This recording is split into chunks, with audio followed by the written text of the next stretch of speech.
बिस्मिल्लाहिर्रहमानिर्रहीम। मैं अपने किसान और बिज़नेस आइडिया से वाबस्ता लोगों का सलाम वालेकुम कहता हूं। मैं हूं एहसन नियाज़ और आप देख रहे हैं मेरा यूट्यूब चैनल बिज़नेस आइडियल। तो दोस्तों, गंदम के हवाले से ताज़ा तरीन अपडेट इन्फॉर्मेशन लेके आपकी खिदमत में हाज़िर हुआ हूं। तो नाज़रीन, 2 से 3 अहम खबरें आप लोगों के साथ शेयर करने लगा हूँ। पहली खबर इंतहाई अहम है कि हुकूमत ने पाक अफ़गानिस्तान, पाक ईरान, पाक रूस तजारत बार्डर की इजाज़त दे गई है।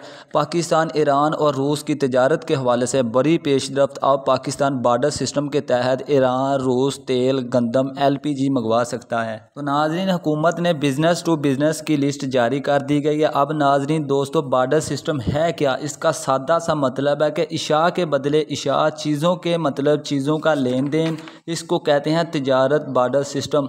तो नाज़रीन, दूसरी सबसे अहम और ज़रूरी बात कि सूरजमुखी में भी आज ज़बरदस्ती तेज़ी का रुझान देखा गया है। तो नाज़रीन, अब लगता है कि गंदम के रेट में काफ़ी ज़्यादा तेज़ी हो जाएंगे। ये थी अब तक की ताज़ा तरीन अपडेट इन्फॉर्मेशन। वीडियो पसंद आए दोस्तों के साथ शेयर करें और साथ ही हमारे चैनल को सब्सक्राइब कर लें कि ऐसी ही नई से नई अपडेट इन्फॉर्मेशन वाली वीडियो मैं लेके आप लोगों की खिदमत में हाज़िर हो सकूँ।